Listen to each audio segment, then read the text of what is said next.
Level 1853, ink dyed straight as clouds.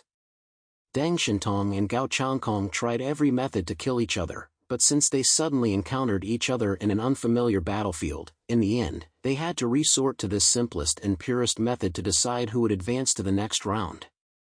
The clash of swords resounded with the sound of metal as they met. Deng Shintong's strength had more than doubled after being injected with the drug, and he quickly gained the upper hand in the clash with Deng Shintong. But this strength was not enough to quickly break through Gao Changkong's defense. The two grew faster and faster, and the sword edges became more and more dangerous. Life and death were only a hair's breadth apart. If one was not careful enough to block the other's sword edge, one's head could be slashed off. Swish! Swish! The sound of the sword cutting through flesh and blood continued to ring out. Before dawn, Deng Shintong burned himself out.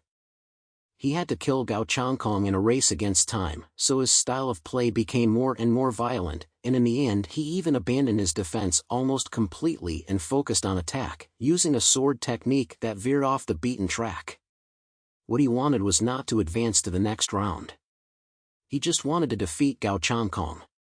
The two men were covered in increasing numbers of injuries. Deng Shintong's sword pierced Gao Changkong's chest, and for this he paid the price of an arm. The inside of his left sleeve was empty. He was completely crazy, the drugs made him forget the pain, and he was consumed only by the crazy desire to kill. Gao Changkong was infected by Deng Shintong's madness, but he laughed manically, oblivious to fear. The swords of commoners and nobles are no different. When we fought a life-or-death battle, you were just as impressive, much stronger than before. At this moment, Gao Changkong realized a serious problem. He would not be able to advance to the next round. The test of a mighty god-level civilization was a kind of selection, eliminating the unqualified. The character who would ultimately be obtained would definitely be an extraordinary person among hundreds of millions of people. But now, in the battle with Deng Shintong, he had already burned himself out. Even if he were to win in the end, he would probably not be able to pass the next trial level. So at this point, he simply let go of all distractions and focused on fighting Deng Shintong. Blood was splattering everywhere. It turned out that Deng Shintong's sword was also so sharp, not a useless showpiece. When dawn arrived, there was almost no intact area on either of their bodies. Bloody flesh was rolling around, and they were covered in blood and flesh. Deng Shintong's sword pierced Gao Changkong's belly, and Gao Changkong's left hand crushed Deng Shintong's throat. A life-and-death fight is always this tragic, and perhaps this ending, where they both die, is the most natural state of affairs. In this battle between Gao Changkong and Deng Shintong, no one survived, and the two were both eliminated. At the same time, they both turned into light and were transported to the outside world. It only took a split second for the two of them to return from their frenzied state of battle to normal. The ability of the mighty god-level civilization is awe-inspiring. Death can be resurrected in the outside world, and even irreversible damage to the body can be reversed. Deng Shintong and Gao Changkong looked at each other. Gao Changkong's expression was quite meaningful. He looked at the location of the disappearing light doors and left Deng Shintong with a smile. In the end, neither you nor I were the chosen one. But the outcome of our battle has not yet been decided. Deng Shintong stared at Gao Changkong and said slowly. Gao Changkong took a few steps back, then walked in the other direction, waved at him and said, "Save it for next time. The next time we meet, it might be in Blizzard City." Deng Shintong's gaze became deep. He couldn't help but think again about what Gao Changkong had said. The future is bright, I can't see it, the road is full of twists and turns, I can't finish walking it. Gao Changkong would never forget his hatred, because it was the power of hatred that had supported him all the way to the present. So one day, when the enemy besieged the city, there would inevitably be a battle in Blizzard City. Gao Changkong was asking Deng Shintong, "Do you choose to cooperate with me, or be my enemy?" Deng Shintong did not give Gao Changkong an answer. Because even if he did, it would be meaningless. He and the Deng family behind him would be responsible for the Deng family's centuries-old glory. When that time comes, weighing the pros and cons is the best choice for an outstanding successor. The earth burned fiercely, with scorching lava winding its way across the land. Olive kissed the silver cross hanging from his chest and prayed with eyes full of piety. Not far from him, Emperor Indra's body was being consumed inch by the holy fire. As he watched Emperor Indra's body turn to dust, he couldn't help but feel a solemn look in his eyes. This battle was the most difficult he had ever encountered in his life. Perhaps it was because he had never before fought someone of such a high level where one of them had to die. Moreover, Emperor Indra was extremely difficult to deal with. All his offensive methods were anticipated by Emperor Indra, and no attack could hide from Emperor Indra. It took him a whole week of fighting to the limit with Emperor Indra, and in the end, he managed to kill him with his eternal flames. "God bless you," Olive muttered, before he too turned into a stream of light and left this battlefield. Yang Xinshin's duel with Newton was arguably one of the quickest to end of all the battles. It was probably second only to Chang Pei's 1-second kill of Bai Li Changqing. Newton was confident in his intelligence, so he challenged Yang Xinshin to a chess match. However, Yang Xinshin won 2 games in a row, ending this comical duel. "You lost." The black queen in Yang Xinshin's hand ate the white king, and the chess piece was held between her fingers as a cold voice entered Newton's ears. Newton's emotionless, robotic face was full of confusion. "No, it shouldn't be like this." He looked up at Yang Xinshin. "I can't possibly have lost to you so easily. Even if your intelligence is higher, it still shouldn't be like this." Both members of the Mensa Association and both world-class talents in the field of science, Newton asked himself if he could have lost to Yang Xinshin. Even if he would have lost, he would not have lost so miserably. "Do you want to know why?" Yang Xinshin looked at Newton calmly. Newton nodded. "You owe me a favor," said Yang Xinshin calmly, and Newton did not object. He was not willing to lose like this. Yang Xinshin explained, "The reason is very simple: supernatural powers. Or we can put it another way to explain it, that is, the direction in which you and I have evolved is different." Newton nodded and said approvingly, "Yes, the so-called supernatural powers are actually a manifestation of the beginning of evolution of the species. By obtaining energy from the outside world, some of the biological groups will undergo specific changes. The mutations of each mutant are different, which is the result of genetic selection. My evolutionary path is also different from yours." Having said that, he seemed to have understood something. "Is your evolutionary path your brain?" Yang Xinshin nodded. "I hate low-level fighting methods, the kind that involve fighting with a grimace and reckless disregard for one's life. It's not elegant at all. If I were in your shoes, I would use high-level methods even if I had to kill my enemy. The biggest difference between a high-level creature and a low-level creature is the brain. Whether or not you know how to use tools, of course, strategy is also a type of tool." She pointed to her own brain. "Even the use of my abilities requires incredibly complex calculations, just like a supercomputer. This is why only Yang Xinshin can use the incredibly complex rules category ability Fallen Angel Puppet. The arrows of different abilities, especially Trojan Horse Implantation, require extremely complex calculations during battle. Newton is different. Although his abilities also tend to be in the rules category, his abilities are fundamentally different from Yang Xinshin's. Yang Xinshin is deliberately setting himself difficult problems in order to challenge his limits and please himself. Newton, on the other hand, is simplifying the problems in order to reduce the difficulty of his calculations. And when the two of them sit down at the chessboard, this difference becomes apparent. So that's how it is." Newton let out a long breath.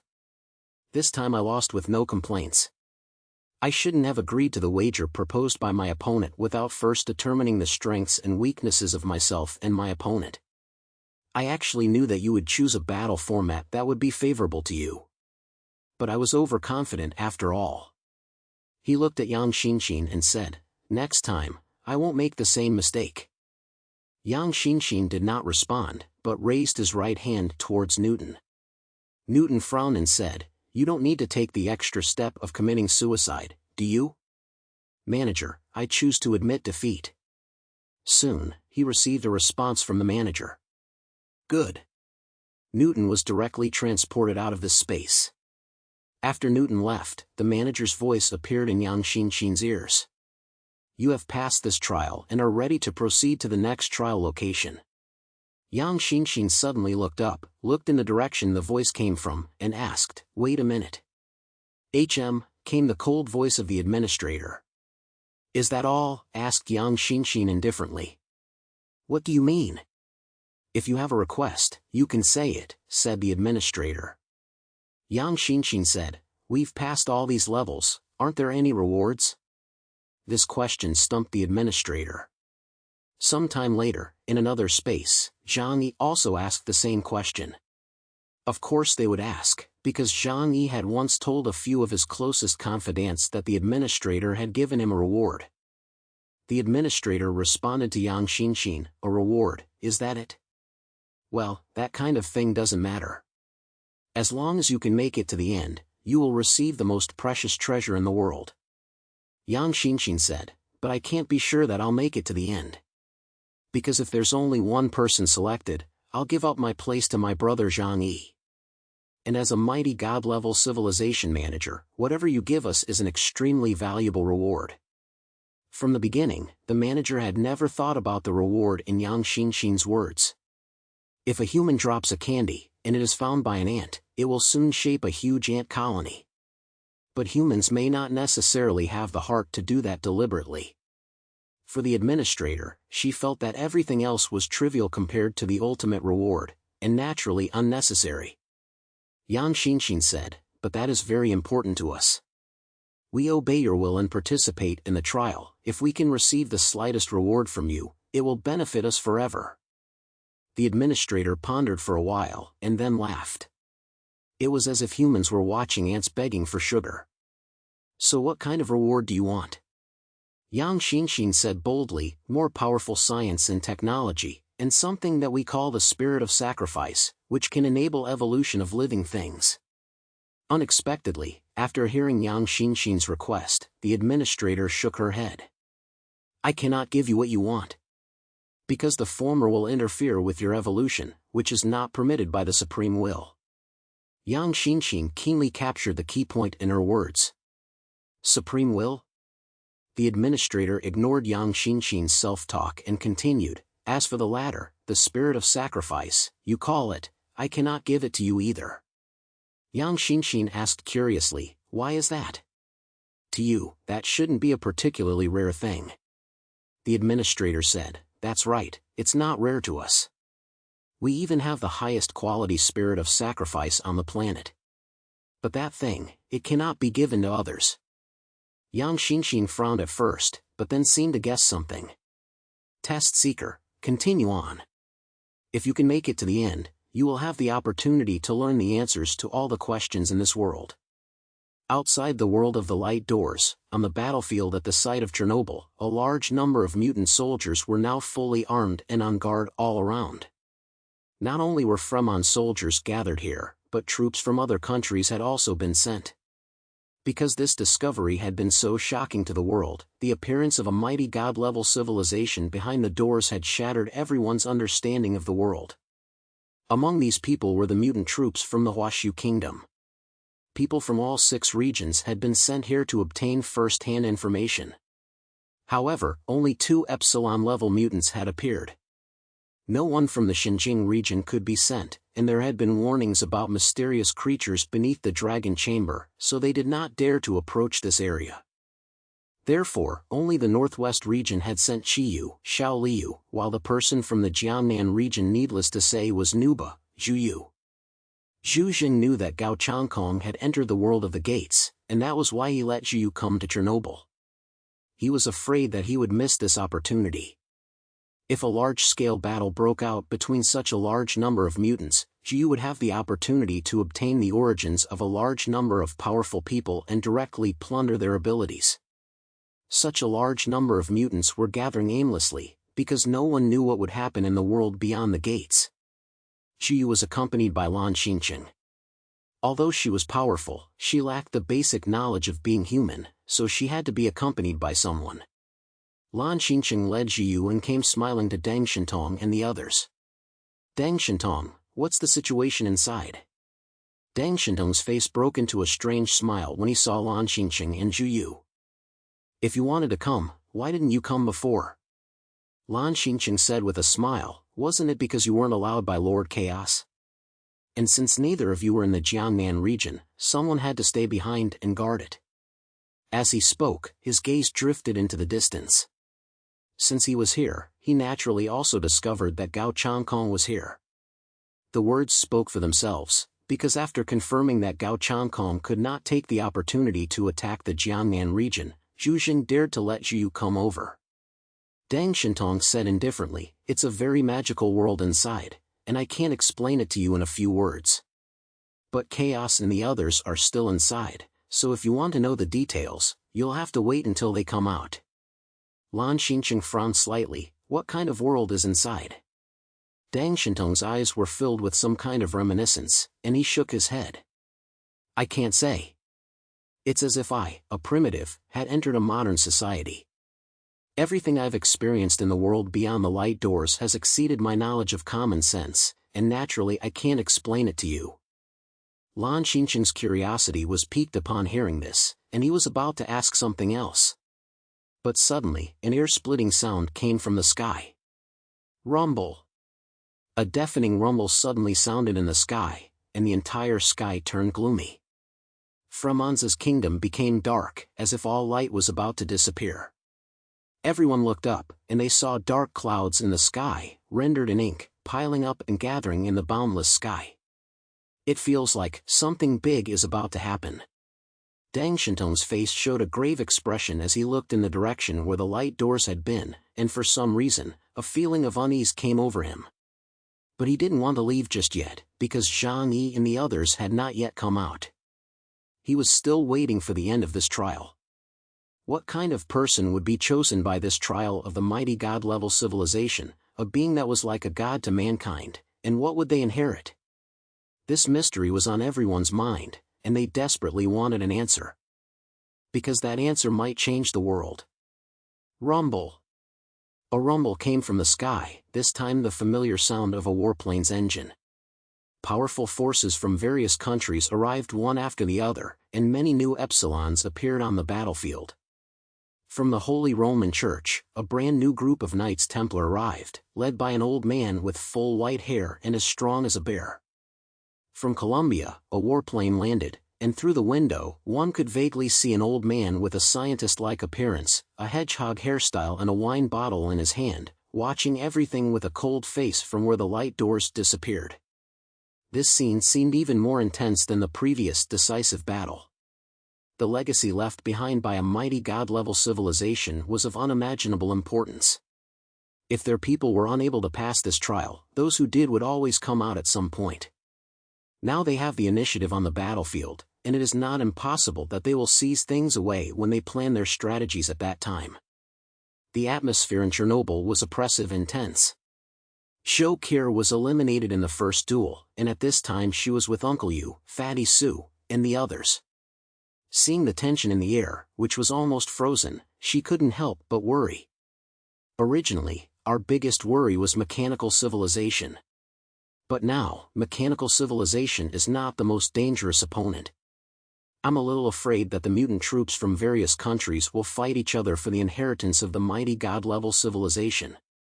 Mu Yan, who had been quiet, spoke up at this time and said softly to the crowd, the only thing we can do right now is to wait here for Zhang Yi to return. There is no point in being unnecessarily nervous. I believe that as long as he can reach the final level and get the ultimate reward, he will find a way to get us out of here. Thinking of Zhang Yi, everyone's hearts suddenly settled down a lot. If anyone can leave in front of the world's strongest, I'm afraid that in the human world, only Zhang Yi can do it. The crater was emitting thick black smoke, volcanic ash splashing in all directions, and the sky was dyed red by the lava. Liang Yu was on top of the volcano, facing off against her opponent Loki. Both were enhancement mutants, and although Liang Yu's ability index was not as high as Loki's, the gap in their abilities was even out here. Loki, Barrett Thomas never said a word to Liang Yu from beginning to end. As soon as she appeared on the battlefield, she charged at Liang Yu with her exclusive weapon, the Scarlet Iron Crusader's axe. Enhancement mutants are the simplest and purest of all mutant systems. Because of their fighting style, they use their physically trained bodies to the extreme in battle. Some people may think that the abilities of enhancement mutants are too single-minded and therefore weak. But, on the contrary, their simple abilities are the purest. They have a vitality comparable to that of monsters, are extremely difficult to kill, and can adapt to various harsh environments with their strong bodies. The blood-red iron cross battle axe burst into dazzling light, and Barrett leapt through the entire crater, leaping into the air towards Liang Yu. Liang Yu held her breath, her right hand gripping Dragon's Roar. The blood-red iron cross battle axe chopped towards her head, and the light of her supernatural power burst forth from the battle axe. Before the battle axe even fell, the escaping energy had already caused the mountain rocks beneath Liang Yu's feet to begin crumbling. Liang Yu stared at her enemy. She lowered her body and began to prepare to strike. The moment Barrett got close, she drew her sword with her right hand. Clang! A crisp sound resounded through the sky, and black energy gushed out like a flood with the drawing of the sword. The black blade collided with the bloody radiance of the bloody Iron Crusader's axe, and the collision of supernatural powers caused it to disperse, and the sword's blade also headed straight for Barrett. The axe was swung at Liang Yu's head, but the Tang sword did not choose to collide directly with the axe, but instead deftly avoided it, the blade cutting across the blunt side of the axe, sparks flying in all directions, and then slicing along the axe handle towards Barrett's head. Boom! The battle axe slashed at the crater, splitting the mountain peak directly into a huge gap. The powerful energy caused the volcano to erupt even more violently, and the bright red magma gushed out, sending waves of heat surging up. Barrett avoided Liang Yu's slash, but a strand of hair was slashed from her head and quickly incinerated by the searing heat.